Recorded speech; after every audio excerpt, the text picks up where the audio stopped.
What's going on, everyone? Welcome back to my channel. This week I'm going to be sharing with you the fact that I am moving again. I was given 6 months to leave. This happened in the beginning of June, so I have until December 6th to find a new spot. I was not expecting this. I was expecting to stay here for 6 months to 2 years until I found my land, and they did know that. I'm not leaving on my own. I've been asked to leave. The only reason I was given was we have plans. That was all he said. That means that I have to go, and in this video I'm going to be sharing with you some of the things that I learned from my last move and some of my plans for this move. And no, I have not found my land yet. Had I known that I was only going to be able to stay here for a year, I would have never come here. The reason I came here was because I thought it was a safe place and closer to the lands that I wanted to look for. I don't know, I wasn't expecting this. It's kind of put me in a bind, but everything happens for a reason, so we're just going to go with it,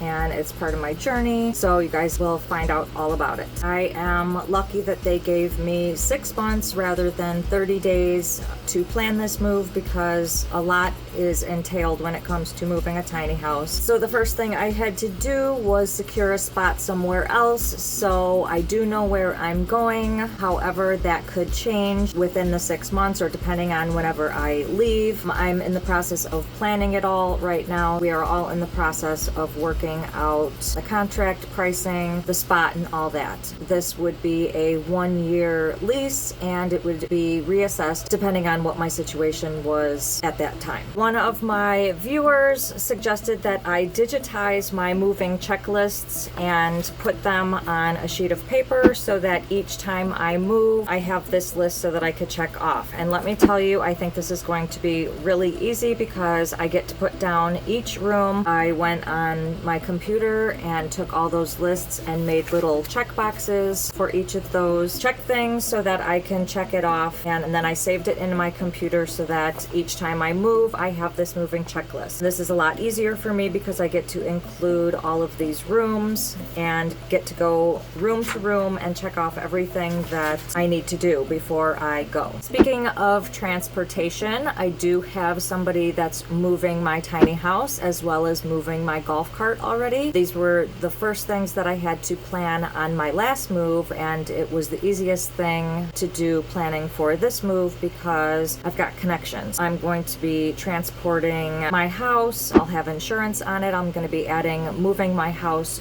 to my insurance because they actually recommended it. They know I'm moving as well. The cats are my biggest priority when it comes to this move because I actually took Whisper to the vet a couple weeks ago. She foamed at the mouth and drooled and just foamed all over the place, just suds coming down, just dripping all over the carrier for 20 minutes on the way there and 20 minutes on the way back. Now, the place that I'm moving is over 4 hours away, so I'm going to need to do something in order to help her or calm her down during this ride so that doesn't happen. I have to take careful planning in order to figure out what I'm going to do for the cats. One of these things includes getting sedatives from the vet. I've already called her and she's got some up at the front desk for me, and I'm actually going to sedate all of the cats because when I put the cats in the back seat, the 2 girls, Rocky thinks that they're 2 completely different cats and he starts hissing at them. I'm just going to sedate them all and hopefully they will sleep. I'm just really hoping that I could administer these pills, like shove them down their throat. I really don't know what to do. So I'm going to research that and look it up and make sure that my cats have a safe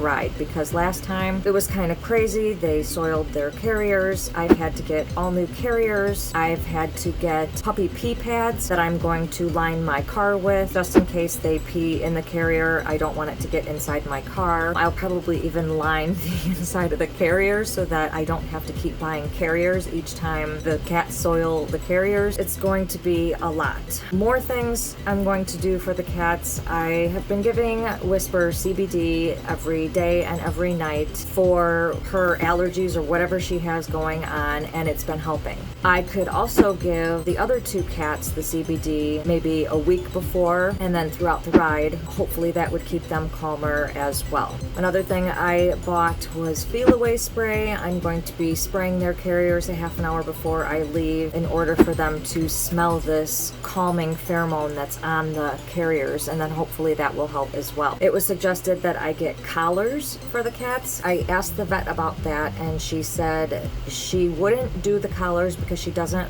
think that I should add stress to the cats, and putting a collar on them, it might feel restricted. And I completely agree with her, but when people are suggesting it, that it works for their cats, you kind of want to think, well, maybe it would work for mine too. So I'm just doing a handful of things for the cats because it's definitely going to be needed, but I have to take careful planning because I can't just abruptly leave. I need to have this like all planned out. Learning from my last move, I did do a video about 10 things that I learned moving my tiny house. You guys can check it out right there. I'm going to be applying those things to this move, but I'm also going to be doing some extra things because I'm in the midst of moving, so why not have these things done and have them prepared? Namely, one of those things is going to be bug bombing my house before I leave. I've looked on Amazon and there are 4-hour bug bombers. They suggest setting it off for 2 hours and then opening up all the windows and airing out the place for another 2 hours. The transport person is going to be getting out of the truck and going into my house and opening some windows. I'll be setting off the bomb before I leave. I'll get the spiders out that I have in my bathroom, and the ones I actually care about, and I do care about spiders. The ones that I can't see, out of sight, out of mind, they're all gonna die, and by the time I get to my new spot, my house should be bug-free. Supposedly these bug bombs last for 12 weeks. That'll be really cool, where I'll hopefully be bug-free for 12 weeks. Hopefully it will be aired out by the time I get to my new spot. As far as my golf cart is going to be picked up maybe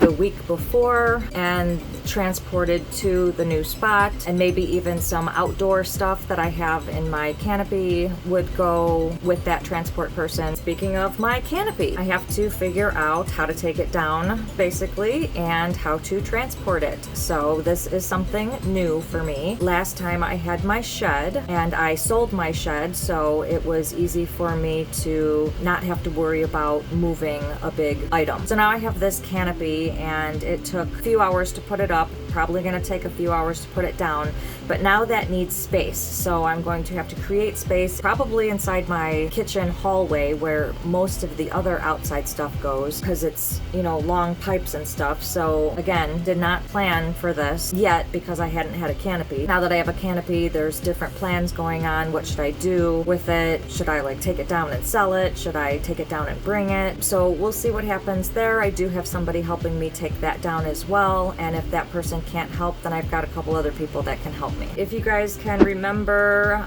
when I moved my tiny house, my emergency line was frayed. I told myself that I was going to replace it, and I've already done that. I have not put it on the house yet, or the hitch yet, but I did get one, and that will be some extra security from the truck to the house. Like I said, I didn't know that the other one was frayed before until the last day that I was going to move my house, so I didn't have time to replace it on the day that I was moving. Because I have time now, I took the time to purchase one so that I have some extra safety moving my house. More things that I have to do would be figuring out where I'm going to get internet and how to pay for that. So I don't know if I'm going to be getting a connection, another dish put in. I don't know if there's AT&T out there. I don't know if there's one of those mobile hotspots that you can put up on your house. So that's one thing that I have to figure out, because working with my business, Goddess of Herbs, you guys can check out that link right there, and I'll put it in the description below. I work this job 9 to 12 hours a day, so it needs internet. So this is definitely something that I do have to plan for. How am I gonna get it? How much is it gonna cost? And all of that. One thing is my rent went down. I'm paying $375 right now. I'll be paying $350 including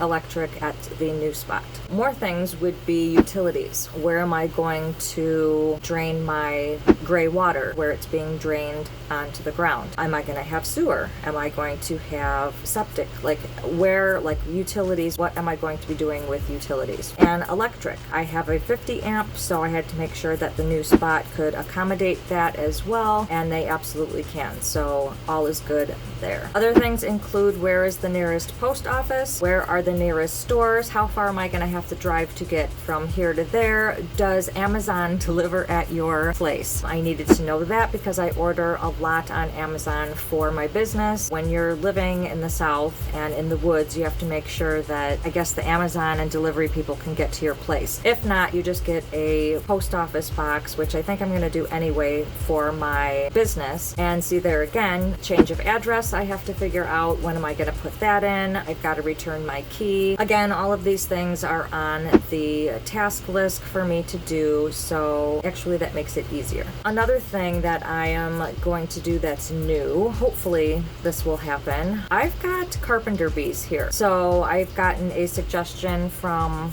some viewers that say that I should seal my house. So I think that during the move, hopefully the bees will leave the house, and if they don't, whatever. But when I get to the new spot, I'll probably seal my house again. It's been a good 2 years since I've sealed my house, and in the tiny house community, when you're working with a wood house, they say you should seal it at least once a year. I have not done that. I've actually not had a big enough ladder, but again, another viewer gave me a suggestion to get a giant ladder, and I think I'm going to do that finally, because my house is 13 feet tall and I have a 10-foot tall ladder. Unless I hire somebody else to seal my house, I'd probably just rather get a ladder and do it myself. I'll probably get Thompson's water seal again. I was just told that Thompson's water seal was a good sealant for the house. The only thing I don't like is that it makes the house darker. It's taking away from the rustic look that I originally wanted before it was first painted. So in conclusion, it is what it is. I have to leave and find a new spot, even though I don't have my land. I will probably be closer to the land that I want to be. And of course, I will be keeping this location a secret like I did the one before. If you guys enjoyed this video, please give it a big thumbs up, and don't forget to hit that subscribe button below and click the notifications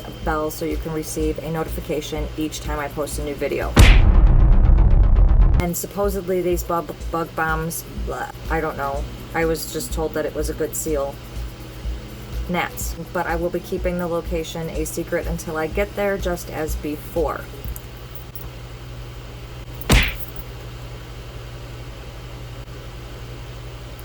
Gnats, and I hope you just continue to follow it.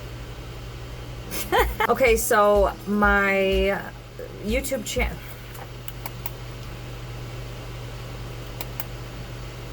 Yeah. It's just time.